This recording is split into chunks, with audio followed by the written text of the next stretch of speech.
Indonesia kata sebagai bangsa yang dah lama mereka tak mahu lagi menjadi negara yang seperti negara terjajah. Negara-negara yang memiliki sumber komoditi akan menjadi lebih kuat. Sekarang ni berdoa dan saya pun harap Malaysia menyokong. Assalamualaikum warahmatullahi wabarakatuh. Halo semuanya dimanapun berada, jumpa lagi bersama saya Mbah Dul Channel. Gimana kabarnya teman-teman semua? Semoga selalu keadaan sehat, semoga selalu baik-baik saja, semoga dipermudah, diperlancar urusannya, aktivitasnya, dan semoga selalu dalam keadaan bahagia.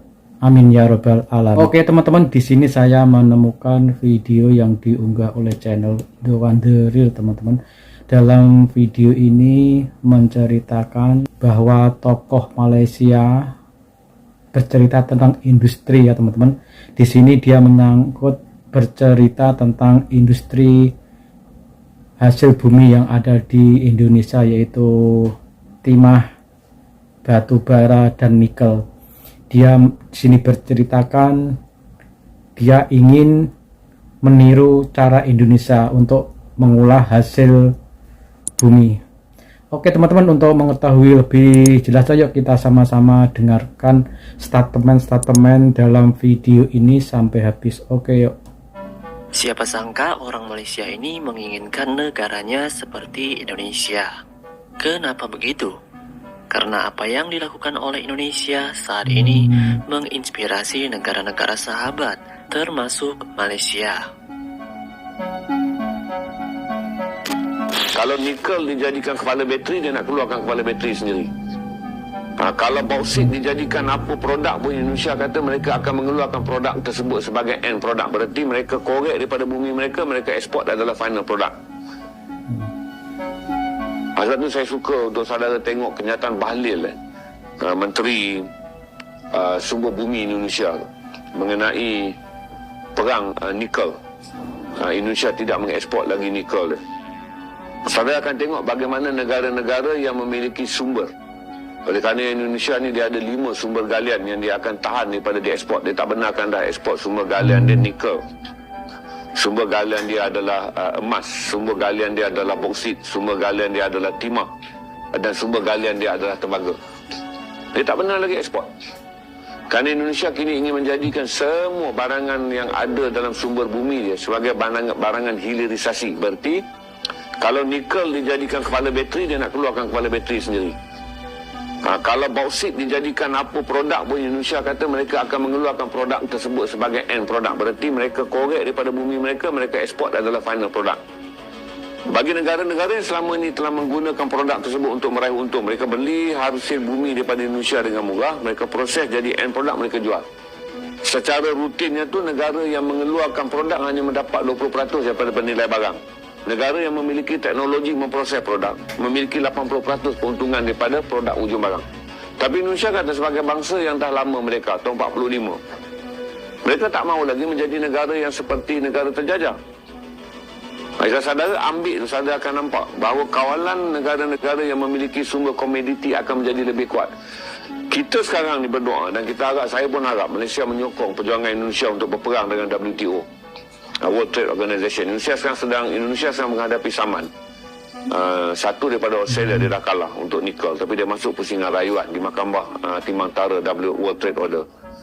Dia disaman oleh Kanada dan sekarang dia disaman oleh Kesatuan Eropah kerana dia menghentikan ekspor 5 barangan yang diperlukan oleh dunia daripada sumber bumi Indonesia, yang kata Presiden Jokowi, kami tidak akan lagi menjadi bangsa yang dijajah oleh penjajah dengan menggunakan penjajahan ekonomi. Kerana kata Indonesia, mereka sedang memulakan langkah yang paling besar yang akan mengubah lagi satu trend dunia, di mana negara yang mengeluarkan produk hasil bumi tak boleh dipaksa dalam perjanjian untuk menjual produknya tanpa pilihan. Indonesia kata pilihan mereka sekarang, mereka nak hasilkan dalam negeri mereka. Kerana daripada mereka gali, mereka proses, mereka jadikan produk, mereka jual. Berarti mereka mendapat keuntungan 100%. Mereka hanya meraihkan pelabur je. Kalau pelabur tu tahu tentang teknologi memproses yang sekarang ni dibuat di negara-negara pengimport. Negara pengimport kena bawa duit dan ekspor teknologi mereka untuk berpengkalan di Indonesia, supaya Indonesia boleh meraih lebih cukai, peluang pekerjaan, dan hasil buminya tidaklah dia lihat. Dia jual 20%, orang produce lain jadi RM2. 80% negara yang buat production tu yang dapat. Mereka negara yang menggali hasil bumi terasa seperti dijajah di bawah neocolonialism ekonomi. Menurut lembaga-lembaga internasional, Indonesia saat ini emang naik daun. Bahkan negara-negara tetangga pun memuji program unggulan yang dilakukan oleh Indonesia, yaitu hilirisasi beserta prioritas produk lokal.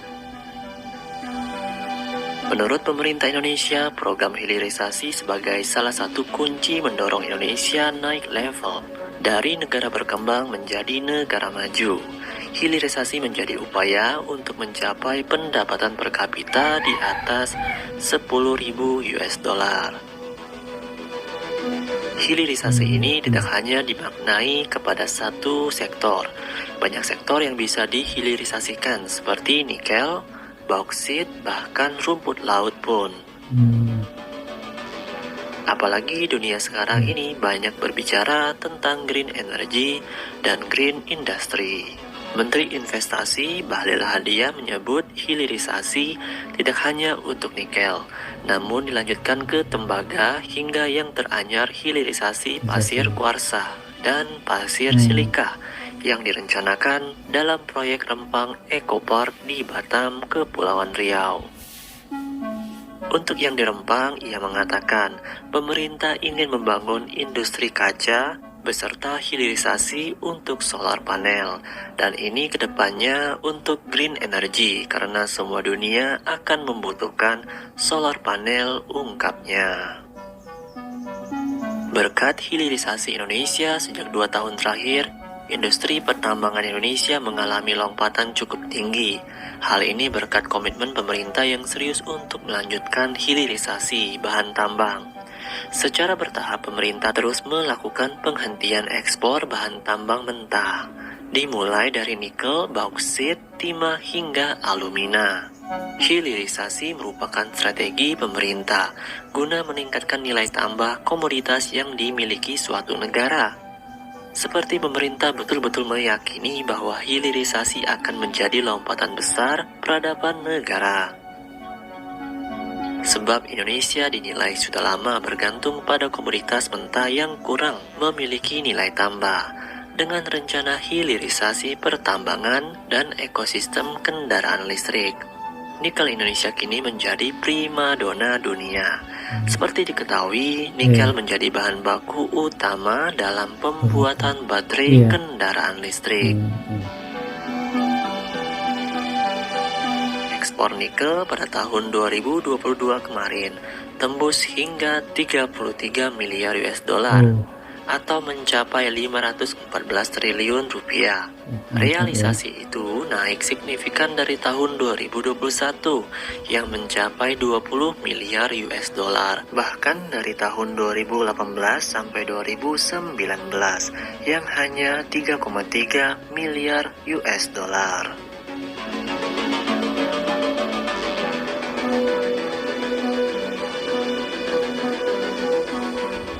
Itulah salah satu strategi Indonesia untuk menjadi negara maju atau negara berpendapatan yang tinggi. Agar bahan-bahan yang mentah di tanah air itu diolah di dalam negeri. Habis itu bisa dipasarkan dengan barang yang jadi atau setengah jadi. Maka dari itu, strategi Indonesia menjadi inspirasi dan keinginan Malaysia agar Malaysia bisa seperti Indonesia. Begitulah tadi statement-statement dalam video ini, cara Indonesia untuk meningkatkan industri dan mempermaju industri yang ada di Indonesia. Oke, semoga video tadi menjadi informasi dan bermanfaat untuk teman-teman semua. Terima kasih yang sudah menonton dan sudah subscribe. Yang belum subscribe, silahkan subscribe biar bisa mengikuti video-video saya berikutnya. Oke, saya minta undur diri. Wassalamualaikum warahmatullahi wabarakatuh.